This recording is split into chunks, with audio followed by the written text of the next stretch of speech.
What's going on, DGens and NFT lovers alike? It is good to see you today. I know it's been a bit. We're going to talk about the NFT market, some upcoming projects, everything that's been going on in the NFT world over the past couple days. So sit back, relax, enjoy the video. There are a few upcoming projects that I think actually have some sort of potential to do well. We're going to dive into them today. And luckily for us, we have Friday beers. I'm going to be giving away one whitelist spot to somebody who likes and comments on this video for Friday beers. We're going to talk about this project a little bit later. Also, if you are not in my Discord, I'll make sure to put a link down in the description below. You'll want to join up in that. It's a community, great people. It's where we hang out, tons of whitelist opportunities, all that kind of stuff. But for now, let's get into it. As we can see, looking at OpenSea volume, things have been dead. There hasn't been much of an increase of volume. It's pretty much just the same thing, the same degens that are going back and forth playing hot potato, flipping degen mints. Maybe a couple of the big projects have been getting some sales, which we'll talk about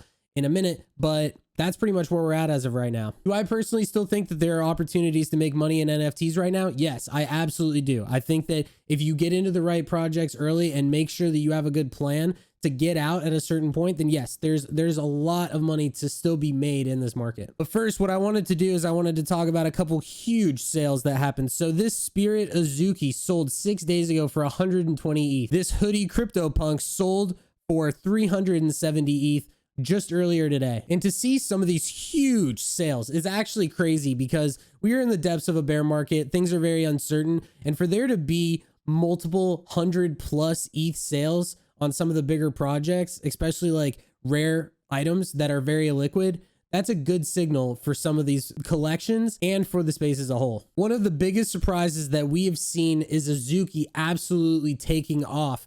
Azuki went from a 90th floor to around 11.4, which is where it is right now. The Azuki brand and the Azuki community is doing insanely well right now. They have a higher floor than CloneX, Doodles, and Moonbirds. For what it's worth, they're the best performing PFP project that is not Yuga related right now. And a lot of this comes from rumors of funding and also them making this announcement, introducing the physical back token, an open source token standard tying a physical item to a digital token on the Ethereum blockchain. I'm going to put the link to the video in the description of this video so that you can watch this because it's actually really cool. Essentially what this is a technology that allows you to scan a code to verify whether or not a certain physical item is authentic or not. And the way that they have it is you scan this little QR code and they're going to be giving away these like physical golden skateboards that I don't know how the fuck you get them or whatever, but you're going to be able to go out and scan a certain code to prove whether or not these are authentic or not. I think we start to see more of this, but this was a huge piece of news from Azuki. And I think that the community as a whole is taking very well to this news because it shows that they're actually doing something. In terms of projects that have absolutely ripped recently, we'll talk about Genuine Undead. This project has gone absolutely crazy. It minted a couple months ago back in June, and you could have picked these up super cheap. These hit a 1 ETH floor. This is what I mean when I say that there's still opportunities. These were even at like 0.2, 0.3 like last week, and their community is just really strong and they've taken off. I'm not really going to say too much about this. I just kind of wanted to, from a market update type of thing, mention what's going on with these. But yeah, these absolutely ripped, and it shows that the NFT market is still alive. The next thing I wanted to do is go into our ENS segment of the video. The 999 Club is under 30 ETH for the first time in quite a while. It seems as though the ENS bull run has cooled off once again, which this happens every so often. This doesn't really surprise me at all because nothing can go up forever. If you look at the 10K club, 2.17 for these. And then my favorite club, the Arabic 999 club, is at a 2.69 floor, but it's thin. I mean, there's not a lot of them until this will start to get picked up again. I still have a lot of belief in ENS, and I think that this is just one of those lulls. I think that volume has started to shift elsewhere for the time being. But the thing about ENS domains is they're very cyclical. So volume goes crazy and then there's like a little pullback, and then it's just like any other kind of market. And so I'm going to be keeping my eye on these. I'll probably end up throwing up some offers, see if I can get some WETH bids in here. But yeah, I'm still overall very bullish on ENS, digits, all that. The first piece of news that I wanted to talk about today is that Digidaigaku, which is that project that everybody is super upset that they missed because it went from being a free mint all the way to where it is now 14 ETH or something like that.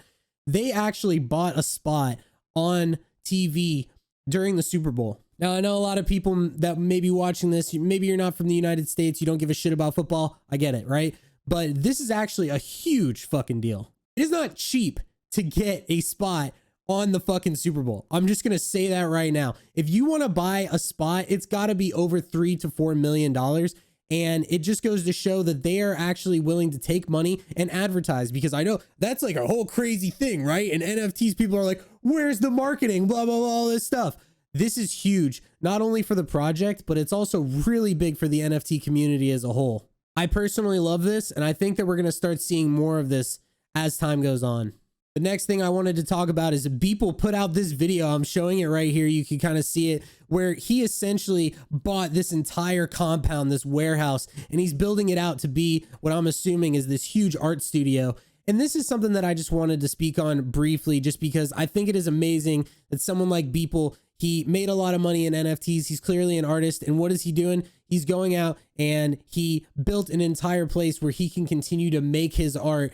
The first upcoming project that I wanted to talk about today is called Friday Beers. This is a pixel project from an artist that has a pretty big following on Instagram.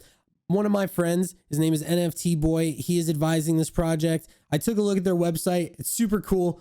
They have like this LimeWire thing. And I'm excited to see like how these go. This is like a sneak peek of what the art is going to look like. And I think that there's going to be a lot of talk around this. There already has been. This is something that I'm personally looking forward to. So this is a project that I would definitely keep on your radar. Another pixel project, Kongu. This is something that was brought to me by one of my friends, Brahmi.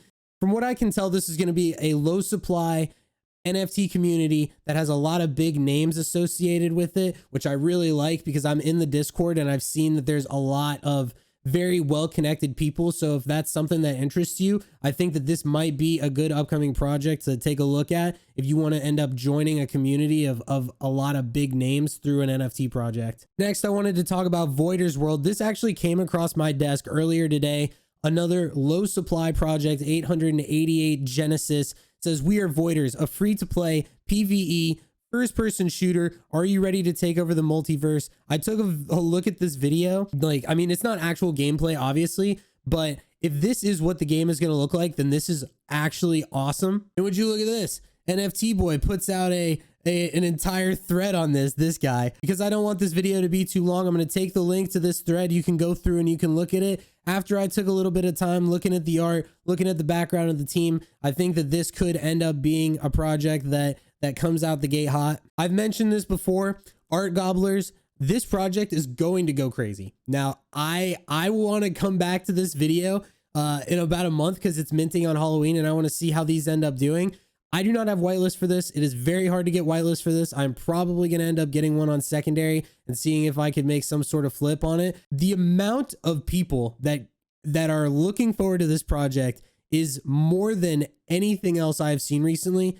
I am having a very hard time believing that this isn't going to absolutely fucking moon. And if you have whitelist for this, you are like literally going to be not financial advice, but if you get whitelist for this, like you're gonna make money. Like I can't see a world in which that doesn't happen. And then last, a piece of alpha from Blur. So Blur is an upcoming NFT marketplace. They're an aggregator. It's backed by Paradigm. And they put out this tweet the other day saying, $Blur, it's time to shake things up. Turn tweet notifications on. And there's a rumor that this airdrop is going to be something that everybody gets based off of their volume of NFTs traded on OpenSea. I don't know how accurate that is or anything like that, but what I would say is drop them a follow and go keep an eye on this, because this is something that I am definitely going to be looking at, because if this is true and if Blur does end up dropping tokens to the community, it is going to be a huge stimulus to not only the entire community, but I think that it could